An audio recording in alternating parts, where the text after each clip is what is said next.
ಮತ್ತೊಮ್ಮೆ ನಿಮ್ಮ ಮಧ್ಯದಲ್ಲಿ ನಿಲ್ಲುವುದಕ್ಕೆ ದೇವರು ನನ್ನನ್ನು ಸಹಾಯಿಸಿದ್ದಕ್ಕಾಗಿ ದೇವರಿಗೆ ಸ್ತೋತ್ರ ಸಲ್ಲಿಸ್ತೇನೆ. ಹಾಗೆಯೇ ನನಗೆ ಈ ಒಂದು ಆಹ್ವಾನವನ್ನು ಕೊಟ್ಟಂತಹ ಸಭೆಯ ನೇತೃತ್ವಕ್ಕೂ ನನ್ನ ಕೃತಜ್ಞತೆಯನ್ನು ನಾನು ಸಲ್ಲಿಸುವವನಾಗಿದ್ದೇನೆ. ನಾವು ಪ್ರತಿ ಬುಧವಾರ ನಿಮಗೋಸ್ಕರ ಪ್ರಾರ್ಥನೆ ಮಾಡ್ತೇವೆ. ಯಾಕಂದರೆ ನಮ್ಮ ಪ್ರೇಯರ್ ಲಿಸ್ಟಲ್ಲಿ ನೀವು ಸಹ ಇದ್ದೀರಿ.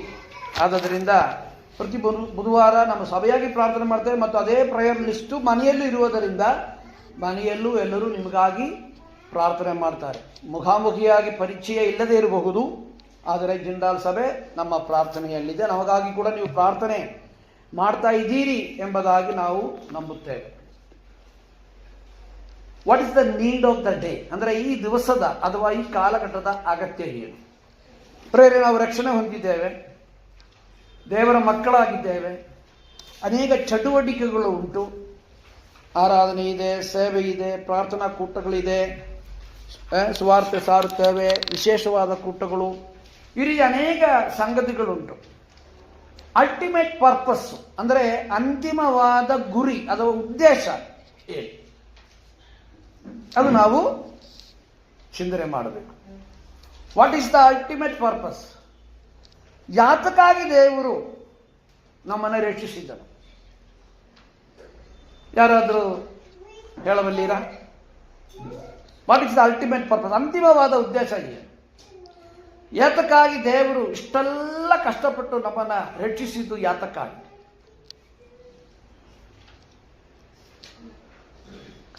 ದೇವರ ಪ್ರೀತಿ. ದೇವರ ಪ್ರೀತಿ ಅಂದರೆ ನಾವೆಲ್ಲರೂ ಆತನ ಜೊತೆಯಲ್ಲಿ ಇರಬೇಕು. ನಾವೆಲ್ಲರೂ ಅಂದರೆ ಪ್ರತಿಯೊಬ್ಬರು ಬರಬೇಕು, ಬಟ್ ರಕ್ಷಣೆ ಹೊಂದಿದವರು ಮಾತ್ರ ಆತನ ಜೊತೆಯಲ್ಲಿ ಇರಬೇಕು. ಅದಕ್ಕಾಗಿಯೇ ದೇವರು ಈ ಲೋಕಕ್ಕೆ ಬಂದದ್ದು. ನಾವು ಅನೇಕ ತಪ್ಪಾದ ಬೋಧನೆಗಳನ್ನು ಕೇಳ್ತೇವೆ. ಈ ಪ್ರಪಂಚದಲ್ಲಿ ಎಷ್ಟೋ ಧರ್ಮಗಳು, ಎಷ್ಟೋ ಉಪಜಾತಿಗಳು, ಎಷ್ಟೋ ಆಚಾರ ಅನುಷ್ಠಾನಗಳು, ಕೋಟ್ಯಾಂತರ ಜನರು. ಆದರೆ ದೇವರು ನಮ್ಮನ್ನು ಆರಿಸಿಕೊಂಡನು, ನಿತ್ಯ ಜೀವ ಕೊಟ್ಟನು ಎಂಬುದನ್ನು ಅರಿಯುವಾಗ ಈ ದೇವರಿಗಾಗಿ ಜೀವಿಸಬೇಕು, ಈ ದೇವರ ಸಾಕ್ಷಿಗಳಾಗಿ ಜೀವಿಸಬೇಕು ಎಂಬ ಒಂದು ನಿರ್ಬಂಧ ಅಥವಾ ಉತ್ಸಾಹ, ಹುಮ್ಮಸ್ಸು ನಮ್ಮಲ್ಲಿ ಉಂಟು ಮಾಡ್ತಾರೆ. ನಾವು ಸುಮ್ಮನೆ ಇರಲಿಕ್ಕೆ ಆಗೋದಿಲ್ಲ. ಈ ಒಂದು ಅರಿವು ನಮಗೆ ಬರಬೇಕು. ಸೊ ನಾನು ಇವತ್ತಿನ ಸಂದೇಶ ಹೇಳ್ತಾ ಹೋಗುವ ನಿಮ್ಗೆ ಅರ್ಥವಾಗುತ್ತೆ. ಕೊಲಸಿದವರಿಗೆ 3ನೇ ಅಧ್ಯಾಯ 1-3 ಯಾರಾದರೂ ದಯವಿಟ್ಟು ಓದಿ. ಕೊಲಸಿದವರಿಗೆ 3:1-3. ಕೊಲೆಷಿಯನ್ಸ್ ಚಾಪ್ಟರ್ 3 verses 1-3. ಮೇಲಿರುವವುಗಳನ್ನು ಹುಡುಕಿರಿ, ಅಲ್ಲಿ ಕ್ರಿಸ್ತನು ದೇವರ ಬಲಗಡೆಯಲ್ಲಿ ಆಸನಾರೂಢನಾಗಿದ್ದಾನೆ. ಮೇಲಿರುವಂತವುಗಳ ಮೇಲೆ ಮನಸ್ಸಿಡಿರಿ, ಭೂ ಸಂಬಂಧವಾದವುಗಳ ಮೇಲೆ ಇಡಬೇಡಿರಿ. ಯಾಕೆಂದರೆ ನೀವು ಸತ್ತಿರಲ್ಲ, ನಿಮ್ಮ ಜೀವವು ಕ್ರಿಸ್ತನೊಂದಿಗೆ ದೇವರಲ್ಲಿ ಮರೆಯಾಗಿತ್ತದೆ. Thank you. ನೀವು ಕ್ರಿಸ್ತನೊಂದಿಗೆ ಎಬ್ಬಿಸಲ್ಪಟ್ಟಿರುವುದರಿಂದ ಮೇಲಿರುವವುಗಳನ್ನು ಹುಡುಕಿರಿ. ಈ ವಾಕ್ಯದಲ್ಲಿ 2 ಆಜ್ಞೆಗಳಿದೆ, ದಶಾಜ್ಞೆಗಳಿದೆ, 10 ಕಮಾಂಡ್ಮೆಂಟ್ಸು. ಹೊಸ ಒಡಂಬಡಿಕೆಯಲ್ಲಿ there are so many commandments, ಅನೇಕ ಆಜ್ಞೆಗಳನ್ನು ಕೊಟ್ಟಿದ್ದಾರೆ. ಅನೇಕ ಆಜ್ಞೆಗಳನ್ನು ಹೊಸ ಒಡಂಬಡಿಕೆಯಲ್ಲಿ ದೇವರು ಕೊಟ್ಟಿದ್ದಾನೆ. ಆಜ್ಞೆಗಳು ಅಂದರೆ ಅದರ ಒಂದು ನಿರೂಪಣೆ ಅಥವಾ ಡೆಫಿನೇಷನ್. ಏನದು? Command is a divine or moral instruction or law given by God that must be followed. ಅಂದರೆ ದೇವರ ಒಂದು ಆಜ್ಞೆ, ಅದನ್ನ ನಾವು ಶಿರಸ ವಹಿಸಿ ಪಾಲಿಸಬೇಕು. ದಶಾಜ್ಞೆಗಳನ್ನು ಪಾಲಿಸಬೇಕಾ ಬೇಡವಾ? ಪಾಲಿಸಬೇಕು.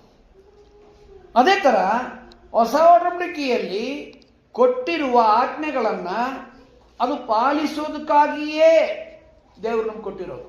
ಅದರಲ್ಲಿ ಒಂದೇನು, ಇಲ್ಲಿ ಏನು ಮೇಲಿರುವುಗಳನ್ನು ಹುಡುಕ್ರಿ. ಇದು ರಾಜನ ಆಜ್ಞೆಯಾಗಿದೆ. ಯಾರದು? ರಾಜಾಜ್ಞೆ. ದೇವರ ವಾಕ್ಯ ರಾಜಾಜ್ಞೆ. ಇದನ್ನು ನಾವು ಪಾಲಿಸಬೇಕು. ಏನದು? ಈಗ ಮಿಲಿಟರಿನಲ್ಲಿ, ಸೈನ್ಯದಲ್ಲಿ ಆ ಕಮಾಂಡ್ ಅಥವಾ ದೊಡ್ಡ ಅಧಿಕಾರಿಯ ಆಜ್ಞೆಗಳನ್ನು ಉಲ್ಲಂಘಿಸಿದರೆ ಕಠಿಣ ಶಿಕ್ಷೆ ಬರುತ್ತೆ. ಕಠಿಣ ಶಿಕ್ಷೆ, ಪನಿಷ್ಮೆಂಟ್ ಇರುತ್ತೆ.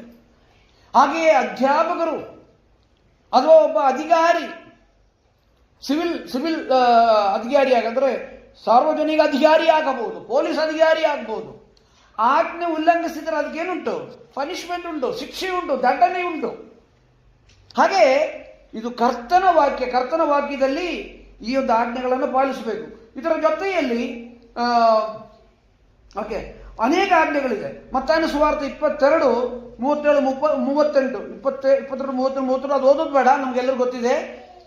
ಆಜ್ಞೆಗಳಲ್ಲಿ ಯಾವುದು ದೊಡ್ಡ ಆಜ್ಞೆ ಎಂಬುದಾಗಿ ಕೇಳಿದಾಗ ನನ್ನ ತಂದೆಯಾದ ದೇವರನ್ನ ಪೂರ್ಣ ಹೃದಯದಿಂದ, ಪೂರ್ಣ ಪ್ರಾಣದಿಂದ, ಪೂರ್ಣ ಶಕ್ತಿಯಿಂದ ಪ್ರೀತಿಸಬೇಕು. ಅದಕ್ಕೆ ಸಮಾನವಾದ ಮತ್ತೊಂದುಂಟು, ನಿನ್ನನ್ನು ನೀನು ಪ್ರೀತಿಸುವ ಹಾಗೆ ನಿನ್ನ ನೆರೆಯವನನ್ನು ಪ್ರೀತಿಸು. ಇದು ಕೂಡ ಆಜ್ಞೆ ಆಗಿದೆ. ಈ ಆಜ್ಞೆಗಳು ನಮ್ಮ ಒಳಿದಕ್ಕಾಗಿ. ಆಜ್ಞೆಗಳು ಕೊಟ್ಟಿರೋದು ಯಾತಕ್ಕಾಗಿ? ನಮ್ಮ ಒಳಿದಕ್ಕಾಗಿ. ಇದರಿಂದ ದೇವರಿಗೆ ಏನೋ ಒಂದು ಸಂತೋಷವಾಗಿರೋದಲ್ಲ, ನಮ್ಮ ಒಳಿದಕ್ಕಾಗಿ, ವಿಶ್ವಾಸಿಗಳಾದ ನಮ್ಮ ಒಳಿದಕ್ಕಾಗಿ ದೇವರ ಆಜ್ಞೆಗಳನ್ನು ಕೊಟ್ಟಿದ್ದಾನೆ. ಸೊ ಈಗ ನಾವು ಓದಿದ ಭಾಗದಲ್ಲಿ ಮೊದಲನೇ ಆಜ್ಞೆ ಏನು ಗೊತ್ತಾ? ಸೀಕ್ ಅಥವಾ ಹುಡುಕಿರಿ. ಹುಡುಕಿರಿ ಎಂಬುದು ಆಜ್ಞೆ. ಅದು ಆಜ್ಞೆ ಪಾಲಿಸಬೇಕು. ಏನದು? ಮೇಲಿರುವವುಗಳನ್ನು ಹುಡುಕಬೇಕು. ಮೇಲು ಅಂದರೆ ಏನು? ಭಾಗ್ಯಾಕಾಶನ, ಸೂರ್ಯಚಂದ್ರ ನಕ್ಷತ್ರ ಮಂಡಲನ, ದೇವರಿರುವ ಸ್ಥಳ. ನಮ್ಮ ಪೌರತ್ವ ಎಲ್ಲಿದೆ? Where is our citizenship? ಪರಲೋಕದಲ್ಲಿದೆ. Are you ready to go there? ನೀವು ಹೋಗೋದಕ್ಕೆ ಸಿದ್ಧವಾಗಿದ್ದೀರಾ? ಮತ್ತೆ ಅದರ ಬಗ್ಗೆ ನಾವು ಚಿಂತನೆ ಮಾಡಬೇಕು ಅಲ್ವಾ?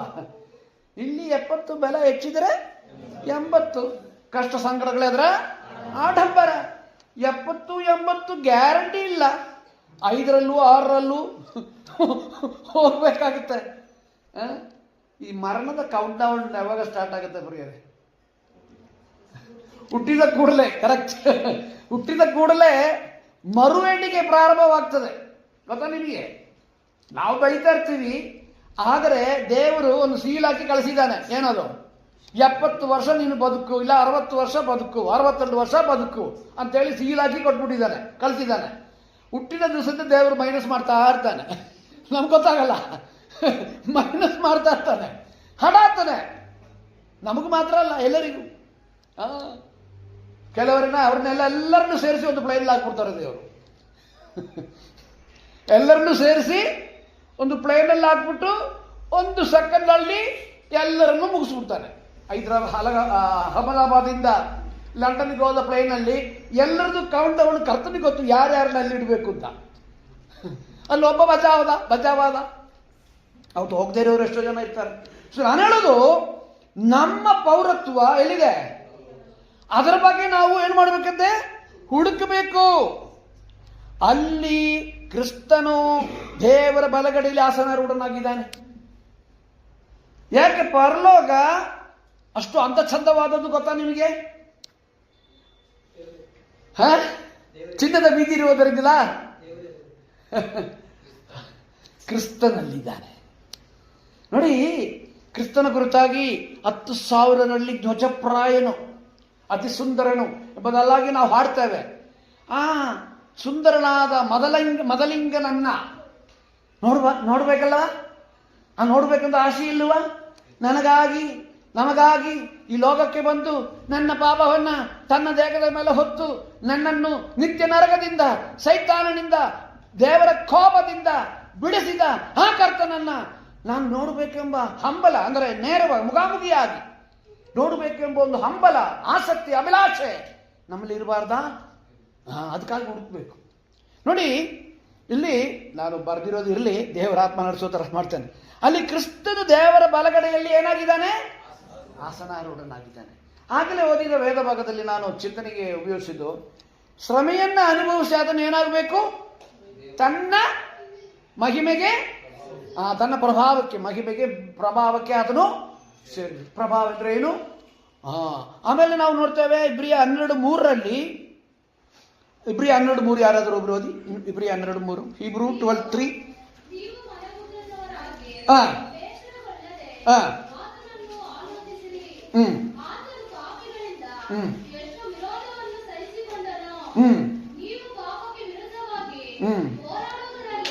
ಅಂದ್ರೆ ಎರಡು ಓದಿ ಸಿಸ್ಟರ್, ಎರಡು 2. ನಂಬಿಕೆಯನ್ನು ಹುಟ್ಟಿಸುವವನು ಪೂರೈಸುವವನು ಆಗಿರುವ ಯೇಸುವಿನ ಮೇಲೆ ದೃಷ್ಟಿ ಇಟ್ಟು ನಮಗೆ ನೇಮಕವಾದ ಓಟವನ್ನು ಸ್ಥಿರಚಿತ್ತದಿಂದ ಓಡೋಣ. ಆತನು ತನ್ನ ಮುಂದೆ ಇಟ್ಟಿದ್ದ ಸಂತೋಷಕ್ಕೋಸ್ಕರ ಅವಮಾನವನ್ನು ಅಲಕ್ಷ್ಯ ಮಾಡಿದನು. ಶಿಲುಬೆಯ ಮರಣವನ್ನು ಸಹಿಸಿಕೊಂಡು ದೇವರ ಸಿಂಹಾಸನದ ಬಲಗಡೆ. ಅದೇ ಬೇಕಾಗಿತ್ತು, ದೇವರ ಅಲ್ಲಿ ಇಬ್ರಿಯ ವರ್ಗವನ್ನು ಅದನ್ನು ಹೇಳ್ತಾ ಇದ್ದಾನೆ. ದೇವರ ಬಲಗಡೆಯಲ್ಲಿ ಆಸನಾರೂಢನಾಗಿದ್ದಾನೆ. ಇಲ್ಲಿ ನಾವು ಓದುವಾಗ ಇಲ್ಲಿ ಆತನು ಪರಲೋಕದಲ್ಲಿ ಯಾರಿದ್ದಾನೆ? ಯಾರಿದ್ದಾನೆ? ಆಮೇಲೆ ಈ ಫಿಲಿಪ್ಪಿ 2:9 ನಾವು ನೋಡ್ತೇವೆ. ಫಿಲಿಪ್ಪಿ 2:9 ನೋಡ್ತೇವೆ. ಆತನು ಎಲ್ಲಿದ್ದಾನೆ? ಉನ್ನತದಲ್ಲಿದ್ದಾನೆ. ಆತನು ಪರಲೋಕವಾಸಿ, ಪರಲೋಕದಲ್ಲಿ ದೇವರ ಬಲಗಡೆಯಲ್ಲಿದ್ದಾನೆ. ಸೊ ನಾವು ಪರಲೋಕ ಸಂಸ್ಥಾನದವರಾದದರಿಂದ ನಾವು ಆತನನ್ನು ನಾವು ಹುಡುಕಬೇಕು. ಕೊಲೊಸ್ಸೆಯವರಿಗೆ 3:1 ಹುಡುಕಿರಿ ಎಂಬುದು. ಎರಡನೇದಾಗಿ ಹುಡುಕಿರಿ. ಆಗ ನಮ್ಮ ಚಿಂತೆ, ನಮ್ಮ ಮಾತುಗಳು, ನಮ್ಮ ಪದ್ಧತಿಗಳು, ಯೋಚನೆಗಳು ಇವೆಲ್ಲವೂ ಹೆಚ್ಚಾಗಿ ಯಾವುದರ ಬಗ್ಗೆ ಇರಬೇಕು? ಪರಲೋಕದ ಬಗ್ಗೆ ಇರಬೇಕು.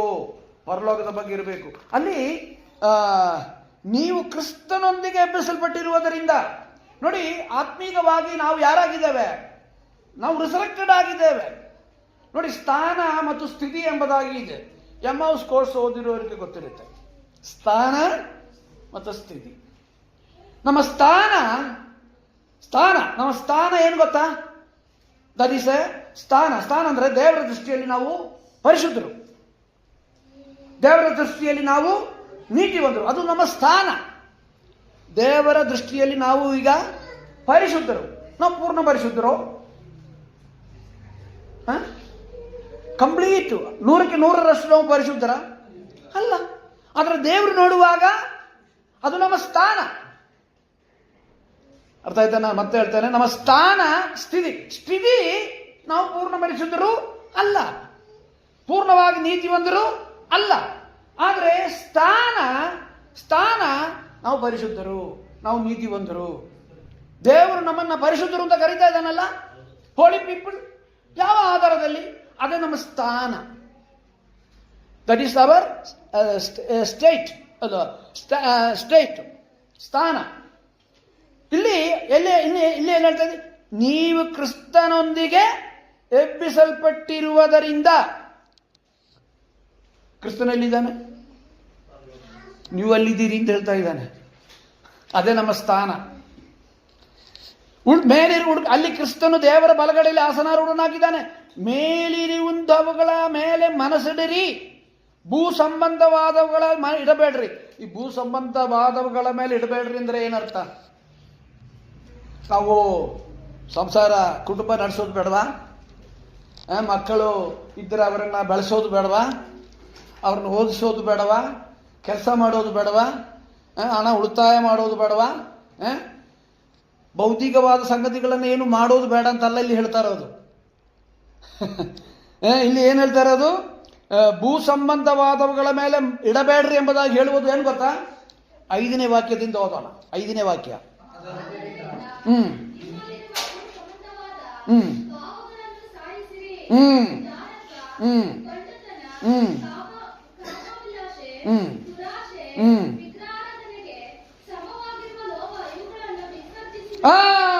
ಇದೇ ಭೂ ಸಂಬಂಧವಾದ ಕಾರ್ಯಗಳು.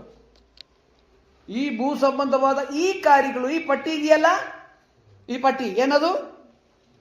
ಜಾರತ್ವ ಮನಸ್ಸಿಡಬಾರದು, ಬಂಡುತನ ಮನಸ್ಸಿಡಬಾರದು, ಕಾಮಾಭಿಲಾಷೆ ಮನಸ್ಸಿಡಬಾರದು, ದುರಾಶೆ ಅದರ ಮೇಲೆ ಮನಸ್ಸಿಡಬಾರದು, ವಿಗ್ರಹಾರಾಧನೆಗೆ ಸಮವಾಗಿರುವ ಲೋಭ ಇವುಗಳನ್ನು ಏನು ಮಾಡಬೇಕು? ವಿಸರ್ಜಿಸಬೇಕು. ಅದರ ಮೇಲೆ ಮನಸ್ಸಿಡಬಾರದು. ಭೂ ಸಂಬಂಧವಾದವುಗಳು ಅಂದರೆ ನಮ್ಮ ಸಂಸಾರ, ನಮ್ಮ ಮಕ್ಕಳು, ಮಕ್ಕಳ ವಿದ್ಯಾಭ್ಯಾಸ, ಅವರ ಭವಿಷ್ಯ, ಅವರ ಮದುವೆ. ಅದಲ್ಲ, ಅದು ಬೇಕು, ಅದೆಲ್ಲ ಬೇಕು. ಅದು ಬೇಡವಾ? ದೇವರು ಪ್ರಾಯೋಗಿಕವಾದ ದೇವರು ಗೊತ್ತು ಈ ಭೂಮಿಯಲ್ಲಿ ಬದುಕುವಾಗ ಇದೆಲ್ಲ ಬೇಕು ಅಂತೇಳಿ. ಅದರ ಬಗ್ಗೆ ಚಿಂತನೆ ಮಾಡೋದು ಬೇಡ, ಅದಕ್ಕಾಗಿ ದುಡಿಯೋದು ಬೇಡ. ನೀವು ಸನ್ಯಾಸಿಗಳ ಹಾಗೆ ಪರಲೋಕ ಆ ಥರ ಇರಬೇಕು ಅಂತೆಲ್ಲ ದೇವರು ಹೇಳ್ತಾರೆ. ಅದು ಭೂ ಸಂಬಂಧವಾದವುಗಳು ಯಾವುದು? ಜಾರತ್ವ, ಬಂಡುತನ, ಕಾಮಾಭಿಲಾಷೆ, ದುರಾಶೆ, ವಿಗ್ರಹಾರಾಧನೆಗೆ ಸಮವಾಗಿರುವ ಲೋಭ, ಇವುಗಳನ್ನು ವಿಸರ್ಜಿಸಬೇಡ್ರಿ. ಅದೇ ಇಲ್ಲಿ ಹೇಳಿರೋದು. ಭೂ ಸಂಬಂಧವಾದ ಮೇಲೆ ಮನಸ್ಸು, ಭೂ ಸಂಬಂಧವಾದವುಗಳ ಮೇಲೆ ಇಡಬೇಡ್ರಿ. ಯಾಕೆಂದ್ರೆ ನೀವು ಸತ್ತಿರಲ್ಲ. ನೀವೇನಾಗಿದ್ದೀರಿ? ವಿಶ್ವಾಸಿಗಳಾದ ನೀವೇನಾಗಿದ್ದೀರಿ? ವಾಕ್ಯ ಹೇಳ್ತಾ ಇದೆ ನೀವು ಸತ್ತರು ಅಂತ. ನಾನು ಬದುಕಿದ್ದೀನಲ್ಲ, ಏನಿದ್ರ ಆತ್ಮೀಗ ಅರ್ಥ? ದಟ್ ಟು ಸಿನ್, ಪಾಪಕ್ಕೆ ನೀವೇನಾಗಿದ್ದೀರಿ? ಸತ್ತರಿ. ಅದೇ ಆಗಲೇ ನಾನೊಂದು ವಾಕ್ಯ ಉಲ್ಲೇಖಿಸಿದ್ದು ನಿಮಗೆ ನೆನಪಿದೆಯಾ? 1 ಪೇತ್ರ 2:24. ಯಾರಾದ್ರೂ ಜೋರಾಗಿ ಓದಿ ನೋಡೋಣ. 1 Peter 2:24. ನಾವು ಪಾಪದ ಪಾಲಿಗೆ ಸತ್ತು, ನೋಡಿ, ನಾವು ಒಂದು ನಿಮಿಷ, ನಾವು ಪಾಪದ ಪಾಲಿಗೆ ಏನಾಗಬೇಕಂತೆ? ಸತ್ತು ಬದುಕುವಂತೆ. ಅದಕ್ಕೆ ಕರ್ತನು ಶಿಲುಬೆಯಲ್ಲಿ ಸತ್ತು. ಸಾಕಮ್ಮ, ನಾವು ಪಾಪದ ಪಾಲಿಗೆ ಎದ್ದವರಾಗಿರ್ಬೇಕು ಅಂದ್ರೆ ಏನರ್ಥ? ಸಾವು ಅಂದ್ರೆ ಏನರ್ಥ? What is the meaning of death? ಸಾವು ಅಂದ್ರೆ ಏನರ್ಥ? ಅಗಲುವಿಕೆ, ಸಪರೇಷನ್ ಅಲ್ವಾ? ಸೊ ಪಾಪದ ಪಾಲಿಗೆ ನಾವೆಂಥವರಾಗಿರ್ಬೇಕು? ಸತ್ತವರಾಗಿರ್ಬೇಕು. ಒಬ್ಬ ವಿಶ್ವಾಸಿಗೆ ಪಾಪದಲ್ಲಿ ಸತತವಾಗಿ ಪಾಪ ಮಾಡಿ ಜೀವಿಸಬಾರದು. ಒಬ್ಬ ವಿಶ್ವಾಸಿ ಪಾಪದಲ್ಲಿ ಮುಂದುವರಿಯುವುದಾದರೆ, ನೀವು ಯಾರೇ ಆಗಿರಲಿ, ಒಬ್ಬ ವಿಶ್ವಾಸಿ ಪಾಪದಲ್ಲಿ ಮುಂದುವರಿಯುವುದಾದರೆ ಅವನು ವಿಶ್ವಾಸಿ ಅಲ್ಲ. ರೋಮಪುರದವರಿಗೆ 6 ನಾವು ನೋಡ್ತೇವೆ. ಯೋಹಾನನ ಪತ್ರಿಕೆಯಲ್ಲಿ ನಾವು ನೋಡ್ತೇವೆ, ದೇವರಿಂದ ಹುಟ್ಟಿದವನು ಏನ್ ಮಾಡಲ್ಲಂತೆ? ಪಾಪ ಮಾಡನು. ಅರ್ಥ ಏನು? ದೇವರಿಂದ ಹುಟ್ಟಿದವನು ಪಾಪ ಮಾಡನು ಅಂದ್ರೆ ಅರ್ಥ ಏನು? ಒಬ್ಬ ವಿಶ್ವಾಸಿ ಪಾಪದಲ್ಲಿ ಮುಂದುವರಿಯಲಿಕ್ಕೆ ಸಾಧ್ಯ ಇಲ್ಲ. ರೋಮ 6 ಪೌಲ ಹೇಳ್ತಾ ಇದ್ದಾನೆ, ನೀನು ಕ್ರಿಸ್ತುವನ ಜೊತೆಯಲ್ಲಿ ಸೇರುವುದಕ್ಕಾಗಿ ದೀಕ್ಷಾಸ್ನಾನ ಹೊಂದಿದ್ದ ನೀನು ಅದರಲ್ಲಿ ಜೀವಿಸುವುದು ಹೇಗೆ? ಇಟ್ ಈಸ್ ನಾಟ್ ಪಾಸಿಬಲ್ ಅಂತ ಹೇಳ್ತಾ ಇದ್ದಾನೆ. ಸಾಧ್ಯನೇ ಅಲ್ಲ. ನನ್ನನ್ನು ಕೇಳುವ ಪ್ರಿಯರೇ, ನೀವು ಸತತವಾಗಿ ಯಾರಾದರೂ ಪಾಪದಲ್ಲಿ ಮುಂದುವರಿಯೋದಾದರೆ, ಪಾಪವನ್ನು ಒಪ್ಪಿಕೊಂಡು ಅರಿಕೆ ಮಾಡಿ ದೇವರೊಟ್ಟಿಗೆ ಒಂದು ಹೊಂದಾಣಿಕೆ ಮಾಡಿಕೊಳ್ಳದೆ ಪಾಪದಲ್ಲಿ ಮುಂದುವರಿಯೋದಾದರೆ, I am telling you are not born again.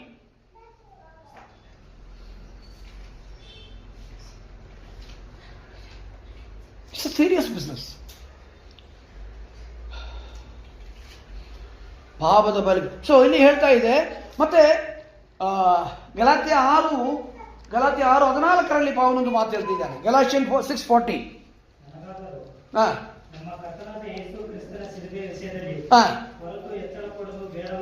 ಬೇಡ,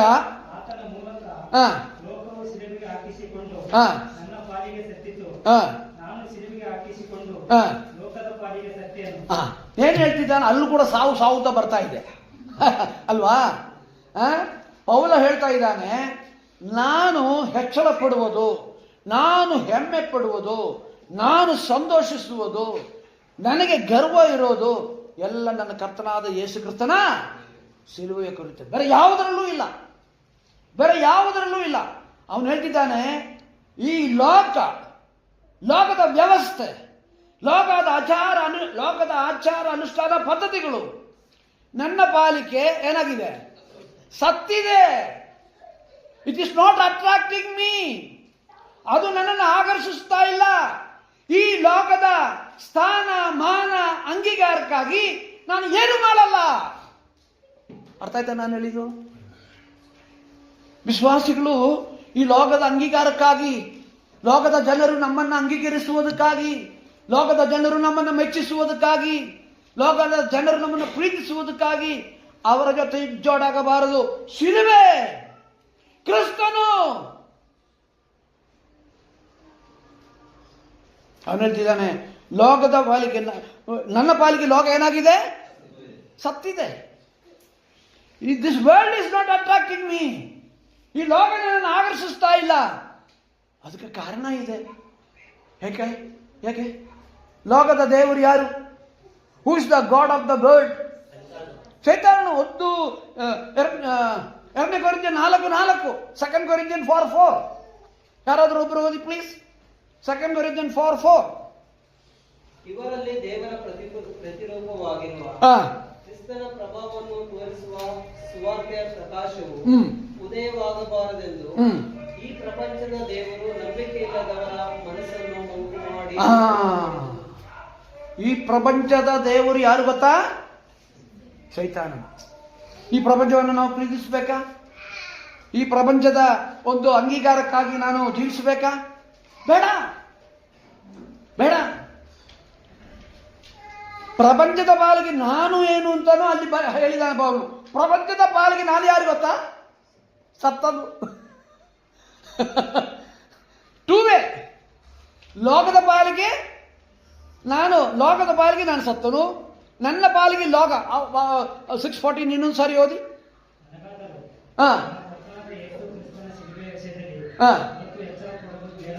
ಬೇಡವೇ ಬೇಡ, ಬೇಡವೇ ಬೇಡ.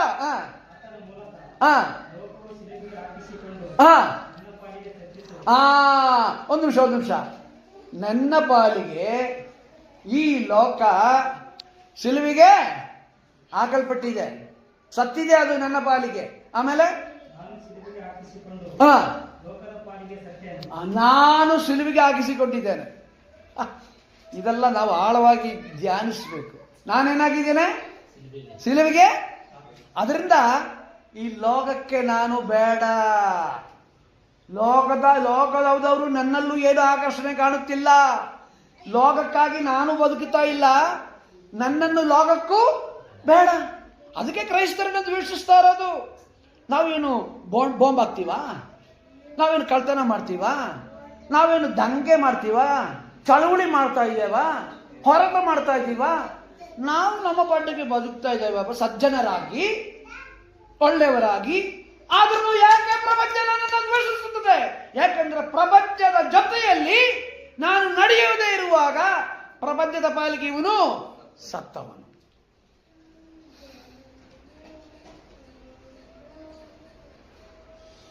ಗಲಾತ್ಯ 2:20 ಹೇಳ್ತಾ ಇದೆ? ಕ್ರಿಸ್ತನೊಟ್ಟಿಗೆ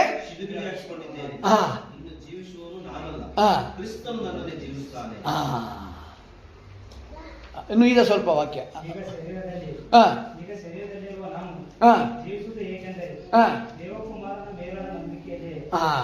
ಪ್ರಿಯರೇ, ನಾವು ಅದೇ ಇಲ್ಲಿ ಪೌಲ ಹೇಳ್ತಿದ್ದಾನೆ, ನೀವು ಸತ್ತಿರಲ್ಲ, ಮೇಲಿರುವಂತವುಗಳ ಮೇಲೆ ಮನಸ್ಸಿಡ್ರಿ, ಭೂ ಸಂಬಂಧವಾದವುಗಳ ಮೇಲೆ ಇಡಬೇಡ್ರಿ, ಯಾಕಂದ್ರೆ ನೀವು ಸತ್ತಿರಲ್ಲ. ಅಂದ್ರೆ ಏನರ್ಥ? ಈ 5ನೇ ವಾಕ್ಯದಲ್ಲಿ ಹೇಳಿರುವ ಸಂಗತಿಗಳು ನಿಮ್ಮಲ್ಲಿ ಒಂದು ಚಲನ ಉಂಟು ಮಾಡಬಾರದು. ಅರ್ಥ ಆಯ್ತಾ? ಅರ್ಥ ಆಗಿಲ್ಲ. 5ನೇ ವಚನದಲ್ಲಿ ಏನು ಇಲ್ಲಿ ಮತ್ತೆ ಹೇಳ್ತಾ ಇದ್ದಾನೆ? ನಿಮ್ಮಲ್ಲಿರುವ ಭೂ ಸಂಬಂಧವಾದ ಭಾವಗಳನ್ನ ಸಾಯಿಸಿರಿ. ನಾವು ಅನೇಕ ಮರ್ಡರ್ ಮಾಡಬೇಕು. ಆಶ್ಚರ್ಯವಾದ ಮರ್ಡರ್ ಅಲ್ಲ, ಅಂಗಳು ಮರ್ಡರ್ ಮಾಡಬೇಕು ಅಂತ ತಪ್ಪಾಗಿ ತಿಳ್ಕೋಬೇಡಿ. ಆಶ್ಚರ್ಯವಾದ ಮರ್ಡರ್, ಕೊಲೆ ಎಲ್ಲ ನಾನು ಹೇಳ್ತಾ ಇರೋದು. ಇಲ್ಲಿ ಹೇಳ್ತಾ ಇರೋದು ಏನು? ಭೂ ಸಂಬಂಧವಾದ ಭಾವಗಳನ್ನ ಏನ್ ಮಾಡ್ಬೇಕಂತೆ? ಕೊಲೆ ಮಾಡಬೇಕಂತೆ. ಯಾಕೋಬ ಹೇಳ್ತಾ ಇದ್ದಾನೆ. ಯಾಕೋಬ 1:13 ಏನದು? ಯಾಕೋಬ 1:13 ಓದಿ ಪ್ಲೀಸ್. ಯಾಕೋಬ 1:13 ಜೇಸ್ 1:13.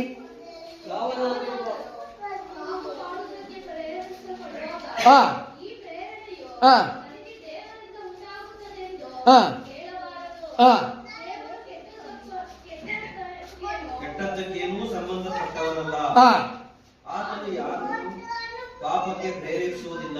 ಮುಂದೆ ಓದಿ.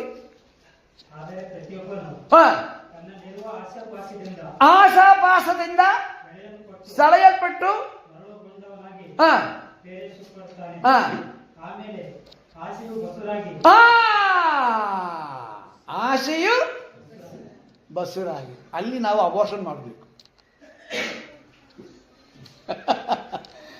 ಇಲ್ಲಿ ಕೊಲೆ ಮಾಡಬೇಕು, ಅಲ್ಲಿ ಅಬೋರ್ಷನ್ ಮಾಡಬೇಕು. ಗರ್ಭ ಚೇತನನ ಕರುಚಿತವ ಅಂತ ತಮಿಳಲ್ಲಿ ಹೇಳ್ತಾರೆ. ಅಂದರೆ ನಾವು ಅಲ್ಲಿ ಅಬೋರ್ಷನ್ ಮಾಡಬೇಕು. ಯಾವುದನ್ನ ಅದು ಓದಿ ಏನಾಗತ್ತೆ? ಅದು ಆಸೆಯು ಬಸುರಾಗೋದಂದ್ರೆ ಏನು?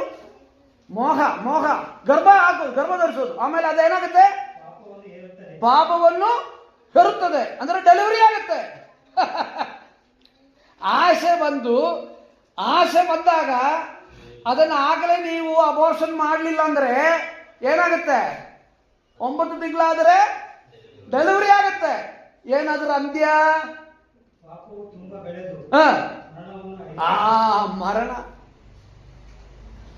ಮರಣ. ದಾವೀದನು ಒಳ್ಳೆ ವ್ಯಕ್ತಿ ಅಲ್ವಾ? 2ನೇ ಸಮುವೇಲ 11ನೇ ಅಧ್ಯಾಯದಲ್ಲಿ ತಗೋದು ಬಿಡ, ನಂಗೆ ಹೇಳ್ತೇನೆ.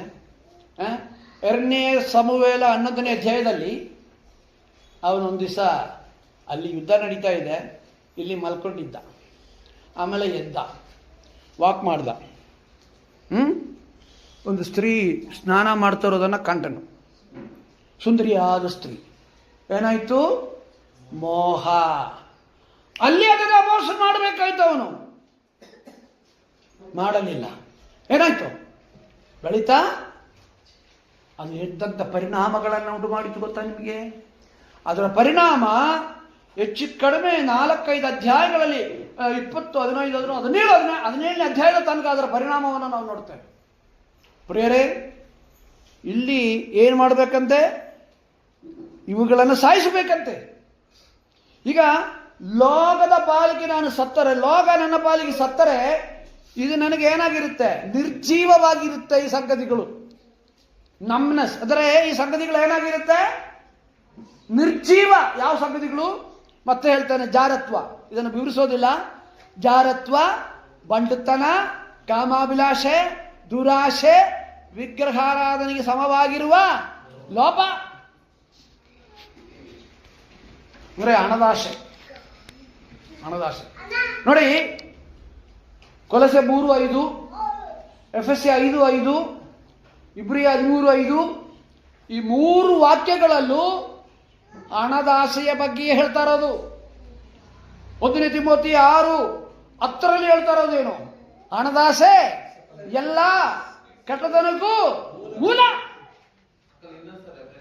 ಎಫೆಸ 5:5, ಕೊಲಸೆ 5:5, ಇಬ್ರಿಯ 13:5, ಕೊಲಸೆ 3:5, ಎಫೆಸ 5:5, ಇಬ್ರಿಯ 13:5. ಈ ಮೂರರಲ್ಲೂ ಹಣದಾಸೆಯ ಬಗ್ಗೆ ಹೇಳುವುದನ್ನು ನಾವು ನೋಡ್ತೇವೆ. ಅದು ಡೇಂಜರ ಏನು ನೋಡಿ ಪ್ರಿಯರೇ. ಈಗ ನಾನು ಬರೆದಿರೋದಿಟ್ಟಿದ್ದೀನಿ, ಮುಂದಿನ ಸದಸ್ಯಕ್ಕೆ ಹೇಳ್ತೀನಿ ನಾನು. ಈಗ ಒಬ್ಬ ವಿಶ್ವಾಸಿ ಜಾರತ್ವ ಮಾಡಿದ್ರೆ ಅದು ಅವನಿಗೆ ಗೊತ್ತಾಗತ್ತಲ್ಲ. ನಾನು ಜಾರತ್ವ ಮಾಡಿದ್ದೀನಿ. ಜಾರತ್ವ ಅಂದರೆ ಎಕ್ಸ್ಟ್ರಾ ಮ್ಯಾರಿಟಲ್ ರಿಲೇಶನ್ಶಿಪ್.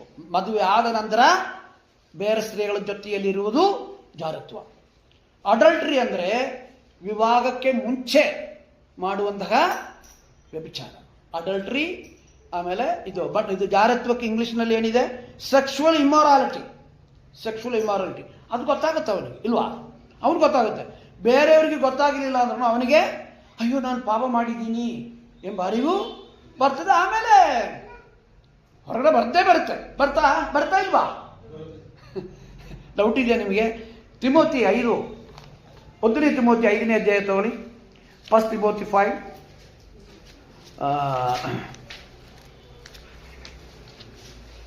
1ನೇ ತಿಮೋತಿ 5. ಒಂದು ನಿಮಿಷ, ನನ್ನ ರೆಗ್ಯುಲರ್ ಬೈಬಲ್ ನಾನು ತಂದಿಲ್ಲ, ಅದರಿಂದ ಸ್ವಲ್ಪ ಮಾರ್ಕ್ ಮಾಡಿ. 5, 20, 12, 24. ಕೆಲವರ ಪಾಪ ಕೃತ್ಯಗಳು ಪ್ರಸಿದ್ಧವಾಗಿದ್ದು ಅವರು ಇಂಥವರೆಂದು ಮೊದಲೇ ತಿಳಿಯಪಡಿಸುತ್ತವೆ. ಬೇರೆ ಕೆಲವರ ಪಾಪ ಕೃತ್ಯಗಳು ಮರೆಯಾಗಿದ್ದು ತರುವಾಯ ತಿಳಿದು ಅರ್ಥ ಆಯ್ತಾ? ಕೆಲವರ ಪಾಪ ಕೃತ್ಯಗಳು ಪ್ರಸಿದ್ಧವಾಗಿದ್ದು ಅವರು ಇಂಥವರೆಂದು ಮೊದಲೇ ತಿಳಿಯಪಡಿಸುತ್ತವೆ. ಬೇರೆ ಕೆಲವರ ಪಾಪಕೃತ್ಯಗಳು ಮರೆಯಾಗಿದ್ದು ತರುವಾಯ ತಿಳಿದು ಬರುತ್ತದೆ. ಪಾಪದಲ್ಲಿ ಮುಂದುವರಿಯುವ ವಿಶ್ವಾಸಿಯೇ ನೀನದನ್ನು ಮುಚ್ಚಿಟ್ರೆ ದೇವರು ಅದನ್ನು ಒಂದು ದಿವಸ ತರ್ತಾನೆ, ಹೊರಗಡೆ ತರ್ತಾನೆ. ಎಷ್ಟು ಜನರ ಸೇವೆ ಹಾಳಾಗಿಲ್ಲ? ಎಷ್ಟು ಜನರ ಸೇವೆ, ವಿಶ್ವಪ್ರಸಿದ್ಧಿಯಾದ ಕೆಲವು ಸೇವಕರ ಕುರಿತಾಗಿ ಮರಣಾನಂತರ ಬಂದಿದೆ. ಸೊ ದೇವರಿಂದ ನಾವು ಏನು ಮುಚ್ಚಿಡ್ಲಿಕ್ಕೆ ಸಾಧ್ಯ ಇಲ್ಲ. ಸೊ ಇಲ್ಲಿ ಜಾರತ್ವ ಗೊತ್ತಾಗ್ತದೆ, ಬಂಡುತನ ಗೊತ್ತಾಗ್ತದೆ, ಕಾಮಾಭಿಲಾಷೆ ಗೊತ್ತಾಗ್ತದೆ, ದುರಾಶೆ ಕೂಡ ಸ್ವಲ್ಪ ಮಟ್ಟಿಗೆ ಗೊತ್ತಾಗ್ತದೆ. ದುರಾಶೆ ಎಂಬ ಪಾಪ ಇದ್ರೆ ಗೊತ್ತಾಗ್ತದೆ. ಆದರೆ ಈ ಪಾಪ ಇದೆ ನೋಡಿ, ವಿಗ್ರಹಾರಾಧನೆಗೆ ಸಮವಾಗಿರುವ ಲೋಭ. ಇಂಗ್ಲಿಷ್ನಲ್ಲಿ ಏನಿದೆ? 5 ಇಂಪ್ಯೂರಿಟಿ, ಪ್ಯಾಷನ್, ಡಿಸರ್ನೆಸ್, ಕವಚಸ್ನೆಸ್, ವಿಚ್ ಇಸ್ ಐಡಾಲ್ಟ್ರಿ. ಕವಚಸ್ನೆಸ್ ಇದು, ಇದರ ಅಪಾಯ ಏನು ಗೊತ್ತಾ? ಇವತ್ತು ಅನೇಕ ವಿಶ್ವಾಸಿಗಳು ಇದರಲ್ಲಿ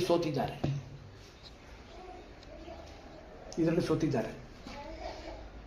ಅದು ಅವರಿಗೂ ಗೊತ್ತಾಗಲ್ಲ, ಸಭೆಯವರಿಗೂ ಗೊತ್ತಾಗಲ್ಲ. ಏನು? ಯಾವ ಪಾಪ?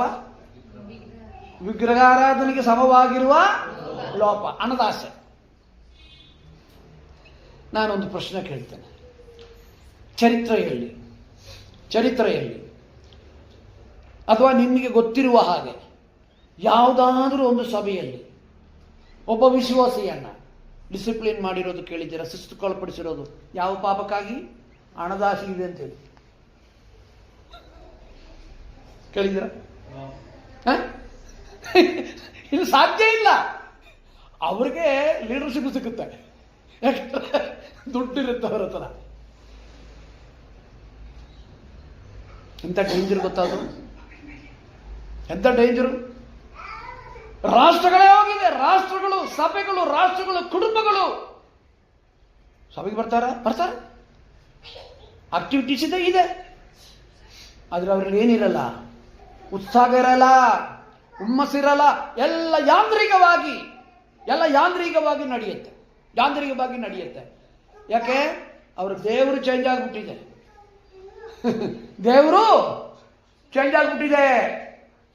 ಮತ್ತಾಯನ ಸುವಾರ್ತೆಯಲ್ಲಿ ಯೇಸು ಸ್ವಾಮಿ ಏನು ಹೇಳಿದು? ನೀವು 2 ಯಜಮಾನರಿಗೆ ಮಾಡಕ್ಕಾಗಲ್ಲ. ನೀನು ಹಣದ ಆಸೆಯಿಂದ ಇದ್ದು ಅದನ್ನು ರಹಸ್ಯವಾಗಿ ನೀನು ಬೆಳೆಸಿ ನೀನು ಅದನ್ನು ಆರಾಧಿಸಲಿಕ್ಕೆ, ಯಾಕಂದ್ರೆ ವಿಗ್ರಹಕ್ಕೆ ಸಮಾನವಾದದ್ದು ಅಂದ್ರೆ ಇದರ್ಥ ದೇವರಿಗೆ ಬದಲಾಗಿ ನೀನು ಅದನ್ನ ದೇವರಾಗಿ ಮಾಡ್ಕೊಂಡಿದೀಯ. ಈ ಲೋಕದ ಜನರಿಗೆ ಅದು ದೇವರು ಅಲ್ವಾ? ಕೆಳಗಡೆ ಬಿದ್ದಷ್ಟು ಹಿಂಗೆತ್ತು ಒಳಗಡೆ ಹಾಕ್ತಾರೆ. ಅದು ಬೇರೆ ಯಾರ್ದಾದ್ರೂ ಬರೋವಾಗಿಲ್ಲ, ಬೇರೆ ಯಾವ್ದಾರ ಕಳ್ಕೊಂಡು ಹೋದ್ರೂ ಬರೋ. ಆದ್ರೆ ನಮಗದು ದೇವರಲ್ಲ. ಇದು ಭಯಾನಕವಾದ ಪಾಪ. ನೋಡಿ, ತಿಮೋತಿ 6ನೇ ಅಧ್ಯಾಯ ತಗೊಳ್ಳಿ. 1 ತಿಮೋತಿ 6, 1 ತಿಮೋತಿ 6, 6:10. ಸಕಲ ವಿಧವಾದ ಕೆಟ್ಟತನಕ್ಕೆ ಮೂಲವಾಗಿದೆ. ಕೆಲವರು ಅದಕ್ಕಾಗಿ ಆತುರಪಟ್ಟು ಅದರಿಂದ ಕ್ರಿಸ್ತ ನಂಬಿಕೆಯನ್ನು ಬಿಟ್ಟು ಅಲೆದಾಡಿ ಅನೇಕ ವೇದನೆಗಳಿಂದ ತಮ್ಮನ್ನು ಇರಿಸಿಕೊಳ್ಳುತ್ತಾರೆ. ನೋಡಿದ್ರೆ ಇಲ್ಲೊಂದು ಡೇಂಜರ್ ನೋಡಿದ್ರೆ ನೀವು. ಹಣದಾಸೆಯು ಸಕಲ ವಿಧವಾದ ಕೆಟ್ಟತನಕ್ಕೂ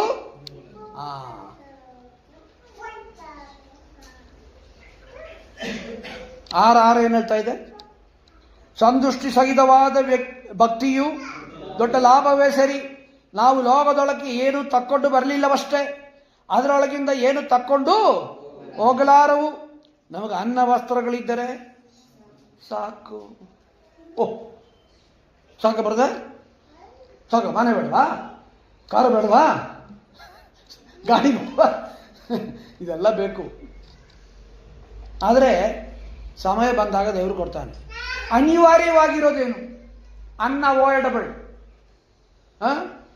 ಅನ್ನ, ವಸ್ತ್ರ, ಇರ್ಲಿಕ್ಕೆ ಒಂದು ಸ್ಥಳ, ಬೇಸಿಕ್ ನೀಡ್ ಅಂದ್ರೆ ಅವಶ್ಯ, ಅದು ಬೇಕೇ ಬೇಕು. ಅನ್ನ ಇಲ್ಲಾಂದ್ರೆ ಸತ್ತೋಗ್ಬಿಡ್ತೀವಿ. ಬಟ್ಟೆ ಇಲ್ಲದೆ ನಾವು ಓಡಾಡೋಕ್ಕಾಗಲ್ಲ ಅಲ್ವಾ? ಕಾರ್ ಇಲ್ದಿದ್ರೆ ಓಡಾಡೋಕ್ಕಾಗಲ್ವಾ? ಸೋಫಾ ಸೆಟ್ ಇಲ್ಲ ಅಂದರೆ ಬದುಕೋಕ್ಕಾಗಲ್ವಾ? ವಾಷಿಂಗ್ ಮಿಷಿನ್ ಇಲ್ಲದ್ರೆ ಜೀವಿಸೋಕ್ಕಾಗಲ್ವಾ? ಬೇಕಾದ್ರೆ ಕೊಡ್ತಾನೆ ದೇವರು, ಬೇಕಾದ್ರೆ ದೇವರು. ನಿನಗಿದು ಬೇಕೇ ಬೇಕು ಅಂತ ದೇವರಿಗೆ ಅರಿವು ಬಂದರೆ ದೇವರು ಕೊಟ್ಟೇ ಕೊಡ್ತಾನೆ, ಅದ್ರಲ್ಲಿ ಯಾವ ಸಂಶಯವೂ ಇಲ್ಲ. ಬಟ್ ಅದು ನನ್ನ ದೇವರಾಗಬಾರದು. ಇಲ್ಲಿ ಹೇಳ್ತಾ ಇದೆ, ನೀವು ಲೋಕದೊಳಗೆ ಏನು ತಕೊಂಡು ಬರಲಿಲ್ಲವಷ್ಟೇ, ಅದರೊಳಗಿಂದ ಏನು ತಕೊಂಡು ಹೋಗಲಾರದು. ಸತ್ಯ ಅಲ್ವಾ? ಅನ್ಯ ಜನರು ಇದೆಲ್ಲ ಹೇಳ್ತಾರೆ ಅಲ್ವಾ? ನಾವೇನು ತಗೊಂಬಂದಿಲ್ಲ ಅಂದ್ರಿ ಏನೂ ತಗೊಂಡು ಹೋಗೋಕ್ಕಾಗಲ್ಲ. ತಮಿಳಲ್ಲಿ ಹೇಳ್ತಾರೆ ಅನ್ನಕ್ಕವ್ರು ಕೂಡ ಕಳಿಸಿಬಿಡ್ತಾರೆ. ಅನ್ನಕ್ಕವ್ರು ಇಲ್ಲಿ ಸೊಡ್ಡೆಯಲ್ಲಿ ಕಟ್ಟಿರ್ತೀವಲ್ಲ ಅದು ಕೂಡ ಬಿಚ್ಚಿಬಿಡ್ತಾರಂತೆ. ಉಡ್ದಾರ ಅದು ಕೂಡ ಬಿಚ್ಚಿಬಿಡ್ತಾರಂತೆ. ಅದು ಬೆಳ್ಳಿದಾದರೆ ಹೇಳೋದು ಇಲ್ಲ. ಎಂಥ ಪ್ರೀತಿಯ ತಂದೆ ಆಗಲಿ, ತಾಯಾಗಲಿ, ಅಣ್ಣನಾಗಲಿ, ತಮ್ಮನಾಗಲಿ ಸಮಾಧಿಯೊಳಗೆ ಬೆಲೆ ಬಾಳುವುದಲ್ಲ. ನಾವೇನು ತಗೊಂಡೋಗೋಕ್ಕಾಗಲ್ಲ. ಆದರೆ ಕಳಿಸ್ಬೋದು, ಗೊತ್ತಾ ನಿಮಗೆ? ಪರಲೋಕಕ್ಕೆ ಕಳಿಸ್ಬೋದು. ಮನೆಯೊಡ್ರು ಅಡ್ರೆಸ್ ಕೇಳ್ತೀರಾ? ಇವತ್ತು ಕಾಣಿಕೆಯಲ್ಲಿ ಹಾಕಿದ್ರಲ್ಲ, ನೀವು ಮನೆ ಆರ್ಡರ್ ಮಾಡಿದ್ದೀರಾ, ದೇವರ ಸೇವೆ ಕೊಡ್ತೀರಲ್ಲ, ದೇವರ ಸೇವೆಯವ್ರಿಗೆ ಕೊಡ್ತೀರಲ್ಲ, ಅಗತ್ಯದಲ್ಲಿ ಇರುವವ್ರಿಗೆ ಕೊಡ್ತೀರಲ್ಲ, ನೀವು ಅವಾಗೆಲ್ಲ ಮನೆ ಆರ್ಡರ್ ಮಾಡ್ತಾ ಇದ್ದೀರಾ. ಎಲ್ಲಿಗೆ? ಪರಲೋಕಕ್ಕೆ ಮನೆ ಆರ್ಡರ್ ಮಾಡ್ತಾ ಇದ್ದೀರಾ. ತಗೊಂಡೋಗಲ್ಲ, ತಗೊಂಡೋಗೋದಕ್ಕೆ ಸಾಧ್ಯನೇ ಇಲ್ಲ. ಆದ್ರೆ ಏನು ಮಾಡ್ಬೋದು? ಮನೆ ಆರ್ಡರ್ ಮಾಡ್ಬೋದು. ಸೊ ಇಲ್ಲಿ ಆಮೇಲೆ ಹೇಳ್ತಾ ಇದೆ ನೋಡಿ, ಅದೇ ನಾನು ಹೇಳ್ತಾ ಇರೋದು. 9 ಐಶ್ವರ್ಯವಂತರಾಗಬೇಕೆಂದು ಮನಸ್ಸು ಮಾಡುವವರು ದುಷ್ಪ್ರೇರಣೆ ಎಂಬ ಉರುಳಿನಲ್ಲಿ ಸಿಕ್ಕಿಕೊಂಡು, ಉರುಳುಂದ್ರೆ ಏನು? ಟ್ರ್ಯಾಪ್, ಪೊರಿ ಅಂದರೆ ಇಲಿಯಲ್ಲಿ ಹಿಡಿತೀರಲ್ಲ, ಬೋಣ್ ಉರುಳು. ತೆಂಗಿನಕಾಯಿ, ಕರುವಾಡು ಅಂದರೆ ಸಾಲ್ಟ್ ಫಿಶ್ಶು ಇದೆಲ್ಲ ಒಳಗಡೆ ಇಟ್ಟು ಆಕರ್ಷಿಸುತ್ತೆ. ಆಚೆ ಕಡೆಯಿಂದ ನೋಡಿ ಒಳಗಡೆ ಹೋಗಿ ಮುಟ್ಟಿದ ತಕ್ಷಣ ಪಟಾದ ಶಬ್ದ. ಅಯ್ಯೋ ನಾನು ಸಿಕ್ಕಾಕೊಂಡೆ. ಇದು ಸಮಯ ಮೀರಿತ್ತು, ಇನ್ನು ಯೋಚನೆ ಮಾಡೋಕ್ಕಾಗಲ್ಲ. ಆ ಇಲಿ ಆಮೇಲೆ ತೆಂಗಿನಕಾಯಿ ತಿನ್ನೋದಿಲ್ಲ, ಏನು ತಿನ್ನಲ್ಲ. ಹೆಂಗೆ ತಪ್ಪಿಸ್ಕೊಳಕ್ಕಾಗತ್ತೆ? 24 ಗಂಟೆನೂ ತಿರುಗ್ತಾ ಇರ್ತದೆ. ಹೆಂಗೆ ಹೊರಗಡೆ ಹೋಗೋಕ್ಕಾಗತ್ತೆ? ಅದೆಲ್ಲ ಹೇಳ್ತಾ ಇರೋದು. ಎಂಥವ್ರನ್ನು? ದುಷ್ಪ್ರೇರಣೆ ಎಂಬ ಊರಿನಲ್ಲಿ ಸಿಕ್ಕಿಕೊಂಡು ಬುದ್ಧಿ ವಿರುದ್ಧವಾಗಿಯೂ ಹಾನಿಕರವಾಗಿಯೂ ಇರುವ ಅನೇಕ ಆಶೆಗಳಲ್ಲಿ ಬೀಳುತ್ತಾರೆ. ಆಶೆ ಒಂದು ದಶಾಜ್ಞೆಯಲ್ಲಿ ಒಂದು ಗೊತ್ತಾ ನಿಮಗೆ? ಮೋಗಿಸಬಾರದು. ದಾವೀದನಿಗೆ ಆದದ್ದು ಅದೇ ಯಾಕೋಬ 1:13 ಹೇಳ್ತಾ ಇರೋದು. ಏನ್ ಮಾಡಬಾರದು? ಪಕ್ಕದ ಮನೆಯಲ್ಲಿ, ಅಥವಾ ನಮ್ಮ ಸಭೆಯಲ್ಲಿ ಒಬ್ಬರು ಒಳ್ಳೆ ಮನೆ ಕೆಟ್ಟಿದ್ರೆ ಪ್ರೈಸ್ ದಿ ಲಾರ್ಡ್ ಅಂತ ಹೇಳಿ, ನಿಮ್ಗೆ ಸಭೆ ಬಂದಾಗ ಸಿಕ್ಕಿಲ್ಲ ಅಂದ್ರೆ ಪರವಾಗಿಲ್ಲ. ಏನ್ ಮಾಡಬಾರ್ದು? ಅವ್ರಿಗಿದೆ ನಮಗಿಲ್ವಲ್ಲ, ಅವರು ಆ ಕಾರ್ ತಗೊಂಡಿದ್ದಾರೆ ಅಥವಾ ಅವರು ಆ ಮನೆ ತಗೊಂಡಿದ್ದಾರೆ, ಕಂಪೇರ್ ಮಾಡೋದು. ಆಮೇಲೆ ಏನು? ಓಡೋದು. ಅವ್ರ ಲೆವೆಲ್ಗೆ ಬರಬೇಕು, ನಾನು ಅವ್ರ ಜೊತೆಯಲ್ಲೇ ಬರಬೇಕು, ಅದಕ್ಕೆ ಓಡೋದು. Don't compare. 6ನೇ ವಾಕ್ಯ, ನಿನಗಿರೋದ್ರಲ್ಲಿ ಏನಾಗಬೇಕು? ಸಂತುಷ್ಟವಾಗಿರ್ಬೇಕು, ಹ್ಯಾಪಿ. ಗಂಜಿನ ಪ್ರೈಸ್ ದ ಲಾರ್ಡ್, ಬಿರಿಯಾನಿ ಸಿಗ್ತಾ ಪ್ರೈಸ್ ದ ಲಾರ್ಡ್, ಏನಿಲ್ವೋ ಪ್ರೈಸ್ ದ ಲಾರ್ಡ್. ಅದೇ ಕ್ರಿಶ್ಚಿಯಾನಿಟಿ. ಆಮೇಲೆ ಇಂಥ ಆಶೆಗಳು ಮನುಷ್ಯರನ್ನು ಸಂಹಾರ ನಾಶನಗಳಲ್ಲಿ ಮುಳುಗಿಸುತ್ತವೆ. ಸಂಹಾರ ನಾಶ, ಎಂತ ಪದ! ಸಂಹಾರ ನಾಶನದಲ್ಲಿ ಏನ್ ಮಾಡ್ತಾರಂತೆ? ಮುಳುಗಿಸ್ತಾರೆ. ಆಮೇಲೆ ಹೇಳ್ತದೆ, ಹಣದಾಸೆಯು ಸಕಲ ವಿಧವಾದ ಕೆಟ್ಟತನಕ್ಕೂ, ಕೆಲವರು ಅದಕ್ಕಾಗಿ ಆತುರಪಟ್ಟು ಅದರಿಂದ ಕ್ರಿಸ್ತ ನಂಬಿಕೆಯನ್ನು ಬಿಟ್ಟು, ದಟ್ಸ್ ದ ಪ್ರಾಬ್ಲಮ್. ನಾವು ಇದು ಎರಡನ್ನು ಒಟ್ಟಿಗೆ ತಗೊಂಡೋಗಲಿಕ್ಕೆ ಸಾಧ್ಯ ಇಲ್ಲ. ಒಂದು ಕಡೆ ಹಣದಾಸೆ, ಇನ್ನೊಂದು ಕಡೆ ಕ್ರಿಸ್ತನು. Not a propose. ಇವತ್ತು ಅನೇಕ ಕ್ರೈಸ್ತರು ಹಿರಿಯರಿದ್ದಾರೆ. ಅವರು ಸಭೆಗೆ ಬರ್ತಾರೆ, ಅವರು ಎಲ್ಲನೂ ಮಾಡ್ತಾರೆ. ಅವ್ರ ಒಳಗಡೆ ಏನಿಲ್ಲ ಗೊತ್ತಾ? ಉತ್ಸಾಹ ಇರೋದಿಲ್ಲ. ನೀನು ಎಷ್ಟನೇ ತಲೆಮಾರೆ ಆಗಲಿ, ಕೆಲವರು ಹೇಳ್ತಾರೆ ನಾನು 4ನೇ ಜನರೇಷನ್. So what? ಆದರೆ ಏನು? 4ನೇ ತಲೆಮಾರಾದರೆ ಏನು ಅರ್ಥ ಆಯ್ತು ನಾನು ಹೇಳಿದ್ದು?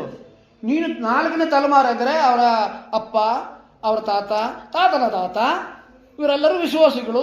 ನೀನು 4ನೇ ತಲೆಮಾರು. So what? ದೇವರ ದೃಷ್ಟಿಯಲ್ಲಿ ನೀನೊಬ್ಬ ಪಾಪಿ ತಿರುಗಿ ಹುಟ್ಟಿದ್ಯಾ. ರಕ್ಷಣೆ ಹೊಂದುವುದಂದ್ರೆ ಅದೇ ತಾನೆ, ಹೌದಲ್ವೋ? ಹೌದಲ್ವೋ? ಮತ್ತೆ 4ನೇ ತಲೆಮಾರಾದರೆ ನಿನ್ನಲ್ಲಿ ಆತ್ಮೀಯತೆ, ತೀಕ್ಷ್ಣತೆ ಕಡಿಮೆ ಆಗಬೇಕು ಅಂತ ಎಲ್ಲಾದರೂ ಇದೆಯಾ? ಅರ್ಥ ಆಯ್ತಾ ನಾನು ಹೇಳಿದ್ದು? ದೇವರ ದೃಷ್ಟಿಯಲ್ಲಿ ನೀನು ಹೊಸದಾಗಿ ಹುಟ್ಟಿದ ಒಬ್ಬ ವಿಶ್ವಾಸಿ, ನೀನು ತಿರುಗಿ ಹುಟ್ಟಿದವನು. ನಿನ್ನಲ್ಲಿ ಮೊದಲನೇ ತಲೆಮಾರಿನವರಿಗಿದ್ದ ತೀಕ್ಷ್ಣತೆ, ಆಸಕ್ತಿ, ಉತ್ಸಾಹ ನಿನ್ನಲ್ಲೂ ಕಾಣಬೇಕು. ಅದು ತಣ್ಣಗಾಗೋದು ಕಾರಣ ಏನು ಗೊತ್ತಾ? ತಾತ ಮುತ್ತಾತ ಅವರೆಲ್ಲ ತಣ್ಣಗಾದ್ರು, ಅವರಲ್ಲಿ ಯಾವ ತೀಕ್ಷ್ಣತೆಯೂ ಇಲ್ಲ. ಅದನ್ನು ನೋಡಿ ಇವನು ಬೆಳಿತಾನೆ, ಇವನಲ್ಲೋದಿರುವುದಿಲ್ಲ. ಗೊತ್ತಾಯ್ತಾ ನಾನು ಹೇಳಿದ್ದು? ನೀನು 5ನೇ ತಲೆಮಾರಾಗು, 6ನೇ ತಲೆಮಾರಾಗು, ನಿನ್ನಲ್ಲಿ ಏನಿರಬೇಕು? ಹೊಸದಾಗಿ ಹುಟ್ಟಿದರೆ ಏನು ಸಿಗುತ್ತೆ ನಿನಗೆ? ಪವಿತ್ರಾತ್ಮ ಸಿಗುತ್ತೆ. ನೀನು 6ನೇ ತಲೆಮಾರು, ನನ್ನ ಶಕ್ತಿ ಸ್ವಲ್ಪನೇ ನಿನಗೆ ಕೊಡುವುದು ಅಂತ ಪವಿತ್ರಾತ್ಮ ಹೇಳ್ತಾನೆ. ಇನ್ನೊಂದು ಗೊತ್ತಾ ನಿಮಗೆ? ನೋಡಿ, ಈ ರಿಲೇಶನ್ಶಿಪ್ ಎಲ್ಲ ಇಲ್ಲಿ ಮಾತ್ರನೇ. ದೇವರು ನೋಡ್ತಾ ಇರೋದು ಇಂಡಿವಿಜುವಲ್ ಆಗಿ, ಫ್ಯಾಮಿಲಿಯಾಗಿ. ಇಲ್ಲಿ ಫ್ಯಾಮಿಲಿ, ಸಭೆ, ಬಂಧು ಮಿತ್ರರು ಇದೆಲ್ಲ ಓಕೆ, ಇಲ್ಲಿ. ಬಟ್ ದೇವರ ದೃಷ್ಟಿಯಲ್ಲಿ ಒಬ್ಬಂಟಿಗರು. ನಾನು ಇದು ಮುಂಚೆ ಹೇಳಿದ್ದೀನಿ ಅಂತ ಕಾಣುತ್ತೆ, ಮತ್ತೊಂದು ಸಾರಿ ಹೇಳ್ತೇನೆ. ರೋಮಪುರದವ್ರಿಗೆ 8ನೇ ಅಧ್ಯಾಯದಲ್ಲಿ ಪೌಲ ಹೇಳ್ತಾನೆ, ಲಾಸ್ಟ್ ಟೈಮ್ ಹೋದಾಗ ಹೇಳಿರಬೇಕು, ಕ್ರಿಸ್ತನ ಪ್ರೀತಿಯಿಂದ ನಮ್ಮನ್ನು ಬಹುವಚನದಲ್ಲಿ ಹೇಳ್ತಾನೆ. ಅಂತಿಮವಾಗಿ ಒಂದು ಹೇಳ್ತಾನೆ, ಒಂದು ನಾನು ಅಂತ ಹೇಳ್ತಾನೆ. 8ನೇ ಅಧ್ಯಾಯ, ರೋಮಪುರದವ್ರಿಗೆ 8ನೇ ಅಧ್ಯಾಯ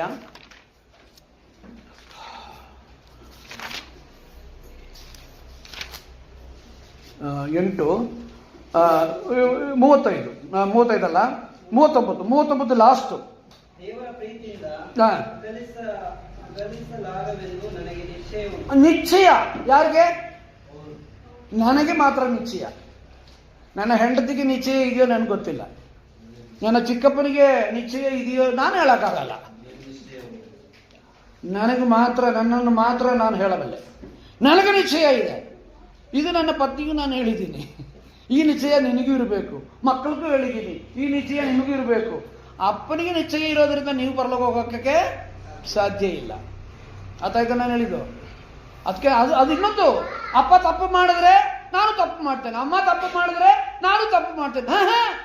ಅವ್ರು ಲೆಕ್ಕ ಕೊಳ್ಳಿ, ಅಥವಾ ಸೇವಕರು, ಅಥವಾ ಹಿರಿಯರು, ಅಥವಾ ಸಹವಿಶ್ವಾಸಿ ತಪ್ಪು ಮಾಡಿದ್ರೆ ನೀನು ತಪ್ಪು ಮಾಡೋದು ಬೇಡ. ನೀನು ಒಬ್ಬಟ್ಟಿಗೆನಾಗಿ ದೇವರ ಮುಂದೆ ನಿಲ್ಲಬೇಕು. ಆ ನಿಶ್ಚಯ ನಿನಗಿರ್ಬೇಕು. ನನಗೆ ನಿಶ್ಚಯ ಇದೆ. ಸೊ ಪ್ರಿಯರೇ, ಸೊ ಈ ಹಣದಾಸೆ ಕುರಿತಾಗಿ ನಾನು ಹೇಳಿದೆ. ಸೊ ಅದರಿಂದ ಅನೇಕರು ಏನಾಗಿದ್ದಾರೆ? ಕ್ರಿಸ್ತ ನಂಬಿಕೆಯನ್ನು ಬಿಟ್ಟು. ಇದು ಬೇಕಾ ನಿಮಗೆ? ನಿಮಗೆ ಅಂದ್ರೆ ಈ ಹಣದಾಸೆ ಇರೋರಿಗೆ ಕ್ರಿಸ್ತ ನಂಬಿಕೆಯನ್ನು ಬಿಟ್ಟು ಅಲೆದಾಡಿ ಅನೇಕ ವೇದನೆಗಳಿಂದ ತಮ್ಮನ್ನು ತಿಳಿಸಿಕೊಳ್ಳುತ್ತಾರೆ. ಅವರೇ ತಿಳಿಸಿಕೊಳ್ಳುತ್ತಾರೆ.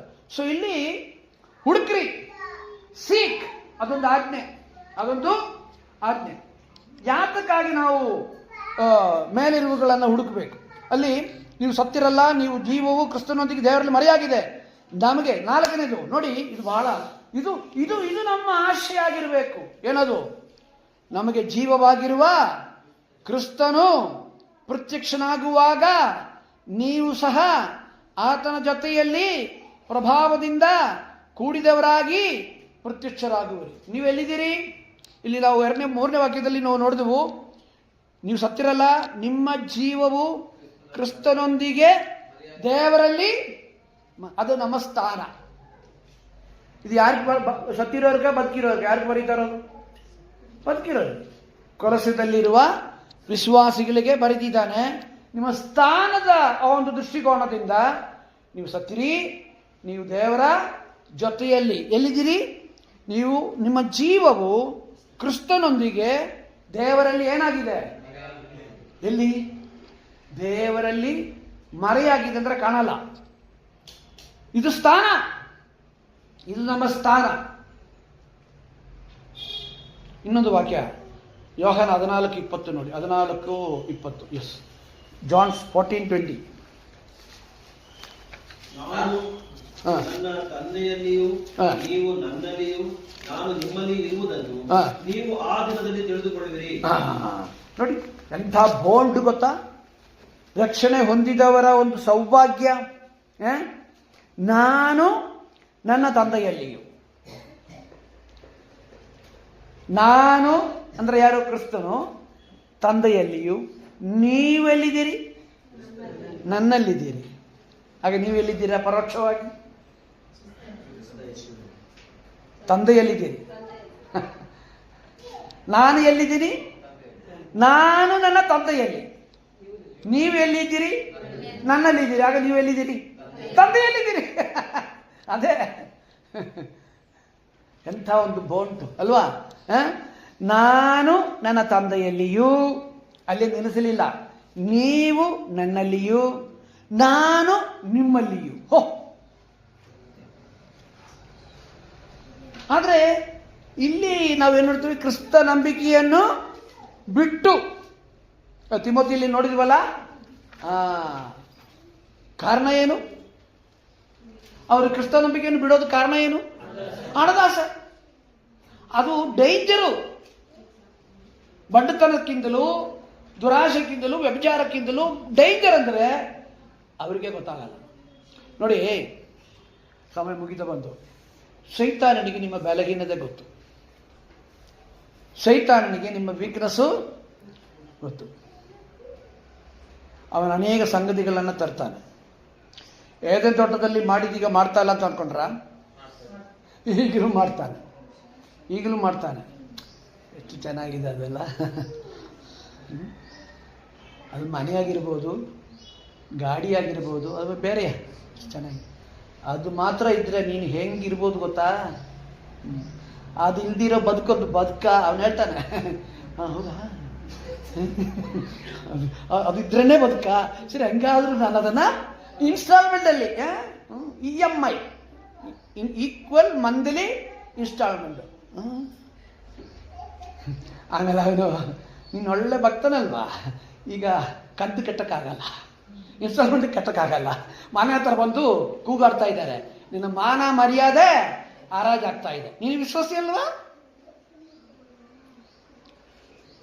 ನಮ್ಮ ಓನರು ವಿದ್ಯುತ್ ಬಿಲ್ಲು ಬೆಸ್ಕೋ, ಈಗ ನಾವು ಫ್ರೀ ಅಂದರೆ ನಾನು ಇದು ಗೊತ್ತಿಲ್ವಲ್ಲ, ನಾವು ಭಾಳ ಕಮ್ಮಿನೇ ಯೂಸ್ ಮಾಡೋದು. ನಾವು ಸರೆಂಡರ್ ಮಾಡಿದ್ದು ಭಾಳ ಕಮ್ಮಿನೇ, 30 ಅಷ್ಟೇ. ಅದಕ್ಕಿಂತ ಜಾಸ್ತಿ ಮಾಡಿಬಿಟ್ರೆ ಚಾರ್ಜ್ ಮಾಡಿಬಿಡ್ತಾರೆ ಅವರು. ಕೆಲವರು ಇದೆಲ್ಲ ತಿಳಿದು 200 ಅಲ್ಲ 200 ತನಕ 100-150 ಯೂನಿಟ್ ಯೂಸ್ ಮಾಡಿ ಸರೆಂಡರ್ ಮಾಡಿದ್ರು. ಅವ್ರು 150 ಯೂಸ್ ಮಾಡಿದ್ರು ಅವ್ರಿಗೇನಿಲ್ಲ, ಬಿಲ್ ಬರೋದಿಲ್ಲ. ನನಗೆ 40 ಮೇಲೆ ನಾನು ಖರ್ಚು ಮಾಡಿದ್ರೆ ನನಗೆ ಬಿಲ್ ಬರುತ್ತೆ. 40. ಹೌದು. ಸೊ ಲಾಸ್ಟ್ ಟೈಮ್ 180, ಇನ್ನೊಂದು ಸರಿ 140 ಬಂತು ಫ್ಯಾನಲ್ಲಿ ಓಡಿಸಿದ್ವಿ. ಅವರು ಸಾರ ಕಟ್ಟಿದ್ರು ಅದು. ಮೊನ್ನೆ ಸರ್ ಇದರ 2 ಬಿಲ್ ಕಟ್ಟಿದ್ದೀನಿ ಸರ್. ಇರಲಿ ಸರ್, ಆಚೆ ಕಡೆ ಲೈಟ್ ನೀವೇ ಹಾಕ್ತಿರಲ್ಲ ಸಾರ್, ಬೇಡ. ತಕ್ಷಣ ಅದನ್ನು ಫೋನ್ ಪೇ ಮಾಡಿದೆ. ಕರ್ತನ ಏನಾದರೂ ಬಂದರೆ ನಾನು ಹೋದರೆ ಅವ್ರು ಹೇಳ್ತಾರೆ, ಅವನು ಕರೆಂಟ್ ಬಿಲ್ ಕೊಡಲಿಲ್ಲ ಅಂತ.